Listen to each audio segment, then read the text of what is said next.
বাঁচবো আর কতদিন, চলেন নামাজ পড়ি প্রতিদিন। আমাদের প্রিয় নবী হজরত মুহাম্মদ সাল্লাল্লাহু আলাইহি ওয়াসাল্লাম বলেছেন, যে ব্যক্তি নামাজের দাওয়াত অন্য আরেকজনকে দিবে, আমি নিজে জান্নাতে যাব না তাকে না নিয়ে। আমি নামাজের দাওয়াত আপনাকে দিলাম, আপনার ইমানি দায়িত্ব এই ভিডিওটা আরেকটা মুসলমান ভাইকে শেয়ার করে নামাজের দাওয়াত দেওয়া। টিকটকে ঢুকলে এই মেয়েটির ভিডিও নাকি ট্রেনিং এ চলে। তো আজকে আমি দেখবো আমার আল্লাহর প্রেমিক কতজন আছেন। যারা আল্লাহকে ভালোবাসেন তারা অবশ্যই ভিডিওটা 5 জনের কাছে শেয়ার করবেন আর কমেন্টে আল্লাহর নামটি লিখে যাবেন।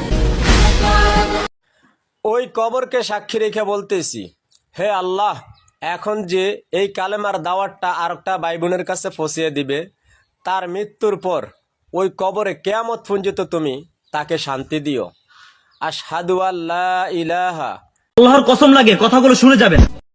ওই আল্লাহকে সাক্ষী রেখে বলতেছি, এখন যে কানে শুনতেছে, চোখে দেখতেছে, নবীজির এই দুরূদ শরীফটি যে আরেকটা ভাই বোনের কাছে পৌঁছিয়ে দিবে, হে আল্লাহ, তার জীবনের অতীতের সমস্ত গুনাহগুলো মাফ করা ছাড়া তাকে তুমি কবরে নিও না।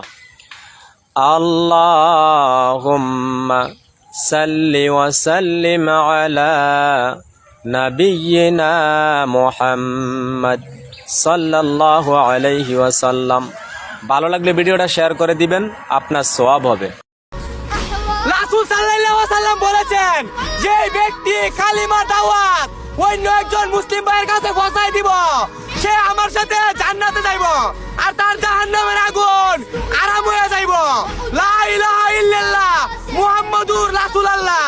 আমি একজন মুসলমান হইয়া আপনারে জানাই দিছি, আপনি 3টা কপি লিংক কইরা অন্য একজন মুসলমান ভাইরে জানাই দেন।